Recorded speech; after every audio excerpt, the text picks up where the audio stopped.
11장의 말씀을 보게 되면 먼저 예수님께서 예루살렘에 성전에 입성하시는 그 장면은 우리가 잘 아는 그 로마의 개선 장군이 입장하는 것하고는 조금 다르게 입장을 하고 있습니다.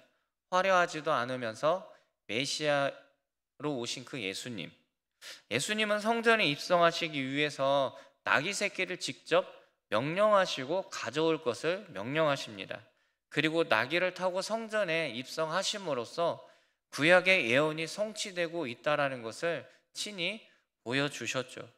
예수님은 성전에 들어가셔서 상징적인 행동을 보이십니다. 처음에는 열매 맺지 못한 그 무화과 나무를 보시고 저주를 하시는 장면이 있었고, 또 다시 성전에 들어간 후에는 성전에서 돈 바꾸는 자들의 그 모습을 보시고 또 매매하는 자들의 그 모습을 보시고 분노하시며 그들을 다 쫓아내시는 그 장면 또한 우리가 살펴보았습니다. 그리고 예수님께서는 그들로 하여금 강도의 소굴을 만들었다고 말씀하시면서 내 집은 만민이 기도하는 집이다, 이렇게 다시금 말씀해 주셨습니다. 이러한 예수님의 행동을 본 대제사장과 서기관과 장로들은 무슨 권위로 이런 일을 하는지, 그리고 권위의 그 원천에 대해서 예수님께 나와 질문을 하지만 예수님의 그 질문 앞에서 그들은 아무런 대답을 역시 하지 못하게 됩니다. 그들은 예수님의 권위에 대한 논쟁을 벌이며 예수님의 생명을 빼앗으려고 음모를 꾸미게 되었지만, 예수님은 그들의 행동에 지혜롭게 반응하시고 거듭된 그들과의 그 논쟁에서 그들을 물리치십니다.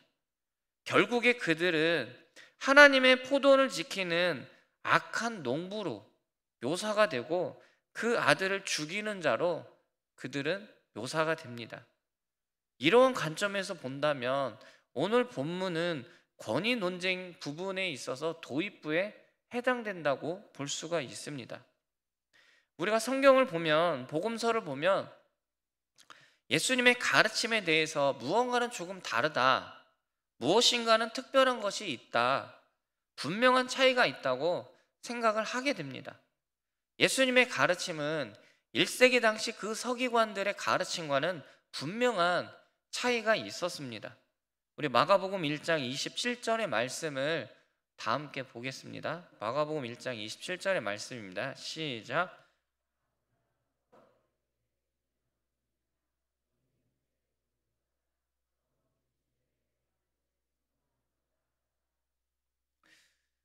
복음서 기자 마가 요한은 1세기 당시 청중들이 예수님의 말씀에 권세를 느낀 이유를 보면 두 가지로 설명하고 있습니다. 첫 번째는 새 교훈이라는 것입니다.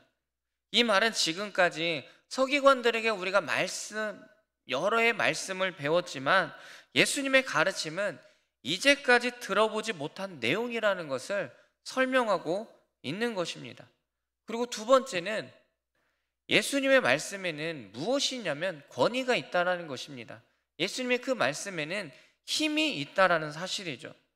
실제로 복음서를 보게 되면 예수님의 그 말씀 한마디에 병자들이 치료를 받고, 또 예수님의 그 말씀 한마디에 귀신에 사로잡힌 사람들이 회복되고 귀신은 쫓겨나가는 일이 일어났다는 것을 우리는 알 수가 있습니다.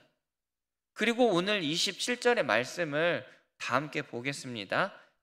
시작.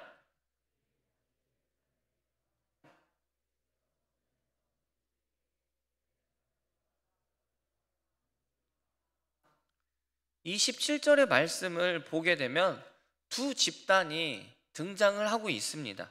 한 집단은 예수님과 제자들이고 다른 한 집단은 대제사장들과 서기관들 그리고 장로들입니다. 그리고 이 두 집단이 서로 만나는 장소는 예루살렘 성전입니다. 그리고 그들이 예수님께 다가왔습니다. 이 대목을 설명하는 신학자들은 한결같이 이 대제사장들과 서기관들과 장례들을 산헤드린 공회원 회원들이라고 설명을 하고 있습니다. 산헤드린 공회는 우리가 잘 아는 것처럼 70명 아니면 71명으로 구성되어 있고, 그 구성원은 대제사장과 서기관과 장로로 역시 구성되어 있습니다. 이 사내들인 공회는 70년에 폐지되기까지는 이스라엘에 있어서 입법, 사법, 행정을 담당하는 국가의 최고의 기관이었습니다. 그리고 이 공회는 이스라엘과 그 로마의 관계에서 완충적인 그 역할을 감당하면서 종교적으로 완전한 자유를 가지지만 정치적으로는 제한된 권력을 가지고 있었던 집단이 바로 사내들인 공회였습니다. 바로 이 공회의 멤버들이 지금 예수님과 제자들 앞에 나타났다는 사실입니다.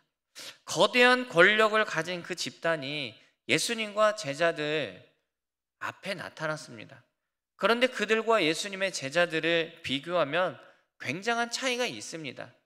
사내들인 공회는 엘리트 집단이라고 한다면 어느 누가 보아도 예수님과 제자들은 서민층, 이렇게 서민층이라고 분류할 수가 있습니다. 좋은 방향으로, 좋은 쪽으로 말해서 서민층이지, 정확히 조금 더 분류해서 들어가다 보면 우리가 잘 아는 것처럼 예수님의 제자들의 구성원을 살펴보면 어떤 사람은 목수이고 또 어떤 사람은 어부입니다. 그리고 어떤 사람은 이스라엘 사회 자체에서도 싫어하는, 매국노라는 소리를 듣는 세리도 있습니다. 그런데 지금 예수님과 제자들 앞에 누가 있습니까? 그 당시 종교의 권력을 가지고 있는 바로 그 엘리트 집단들이 있습니다. 종교적으로 막강한 힘을 가지고 있는 그 집단이 지금 예수님께 찾아왔다라는 사실입니다. 그들이 예수님께 찾아온 것은 아마도 분명한 목적이 있었을 것입니다. 왜냐하면 예수님께서 행하신 일에 대해서 그들은 도저히 참을 수가 없었기 때문이죠.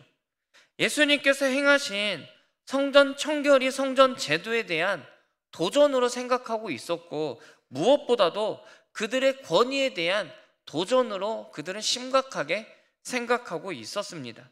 그렇기 때문에 그들은 예수님과 제자들 앞에 당당하게 나타났던 것입니다. 그리고 그들은 예수님께 질문을 하게 됩니다. 그 내용이 28절의 말씀입니다. 우리 다 함께 28절을 읽겠습니다. 시작.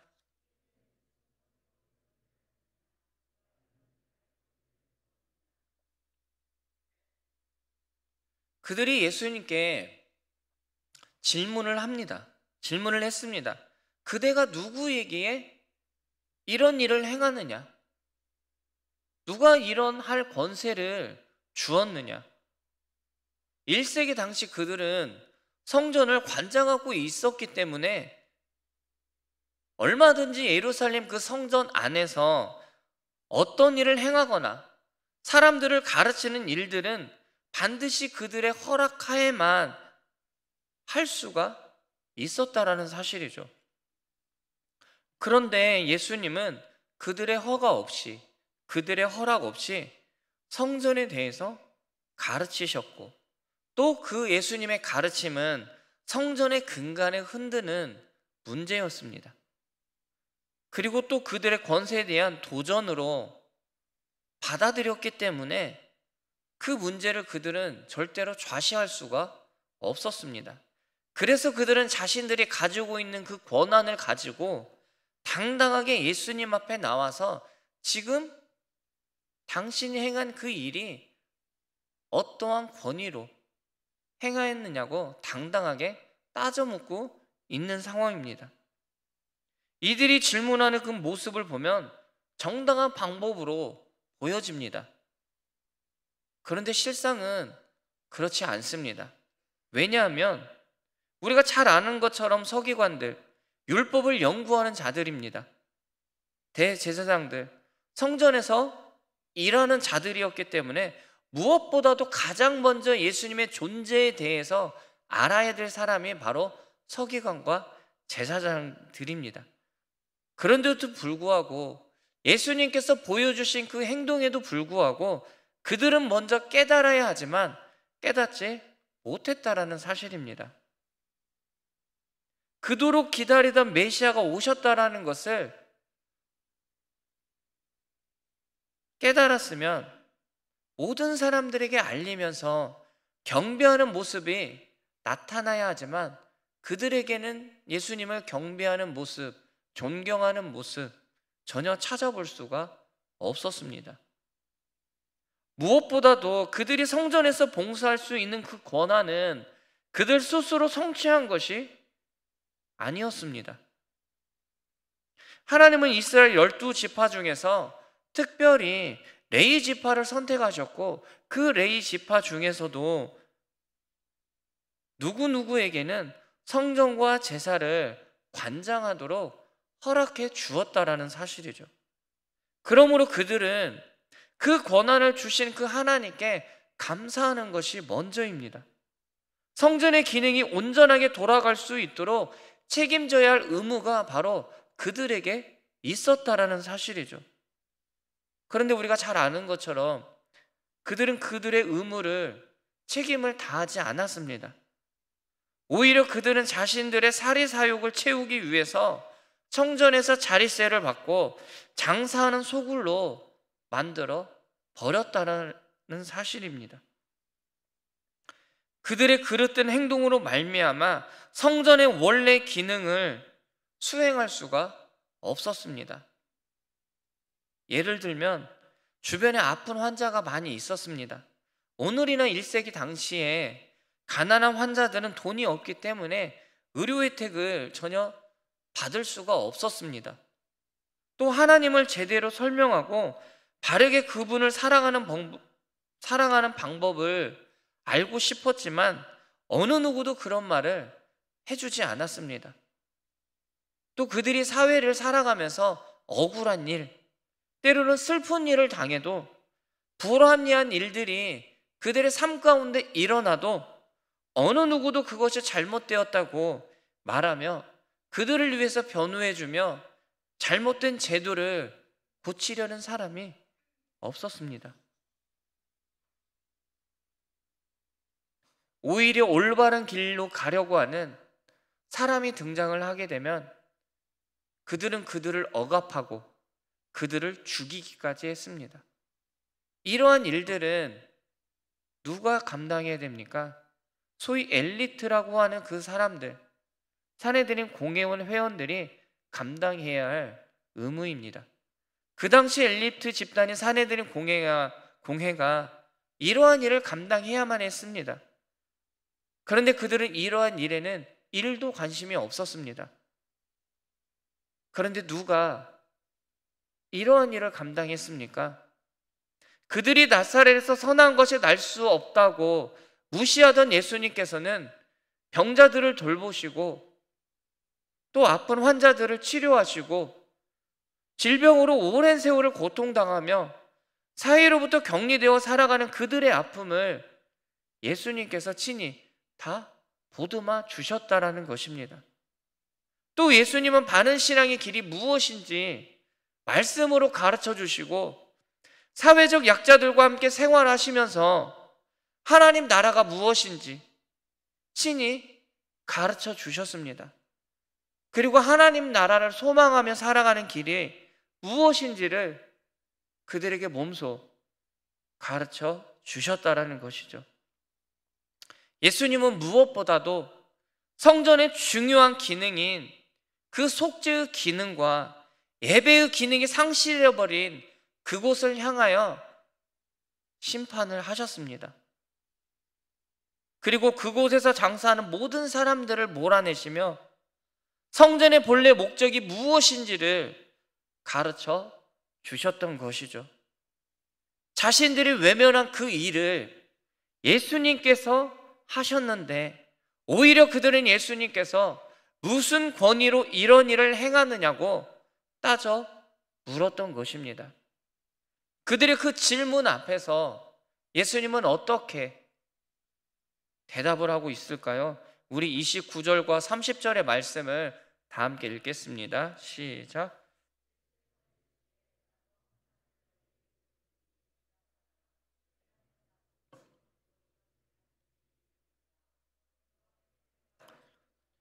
사람으로부터냐 내게 대답하라. 29절과 30절의 말씀을 보게 되면 예수님은 그들의 질문에 대답을 하지 않으십니다. 오히려 역으로 그들에게 질문을 합니다. 만약 당신들이 내 질문에 대답을 하면 나도 당신들의 그 질문에 내가 답을 해주겠다.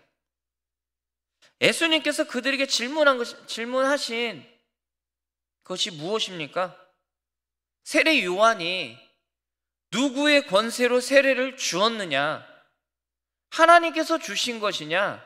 아니면 사람들이 주신 것이냐? 그들은 이 예수님의 질문을 듣자마자 긴 고민에 빠질 수밖에 없었습니다. 그리고 그 예수님의 질문이 함정이 있음을 금세 아마도 알아차렸을 것입니다. 그렇다면 예수님께서 그들에게 이렇게 질문하신 그 목적이 무엇일까요? 그 당시 대부분의 사람들은 세례 요한을 선지자로 생각하고 있었습니다. 그리고 그러한 평판은 세례 요한이 당당하게 헤롯의 잘못을 지적하며 순교함으로써 더 확고해졌다라는 사실입니다. 그리고 세례 요한과 예수님의 사역은 어떻게 보면 밀접하게 연결되어 있습니다. 예수님께서 공생애를 시작하시기 전에 세례 요한에게 먼저 세례를 받으셨습니다. 그 내용이 1장 9절의 말씀입니다. 우리 9절의 말씀을 함께 읽겠습니다. 시작. 그때 예수께서 갈릴리 나사렛으로부터 와서 요단강에서 요한에게 세례를 받으시고, 세례를 받으시는 그 예수님을 향해서 요한은 어떻게 평가하고 있냐면 7절과 8절의 말씀입니다.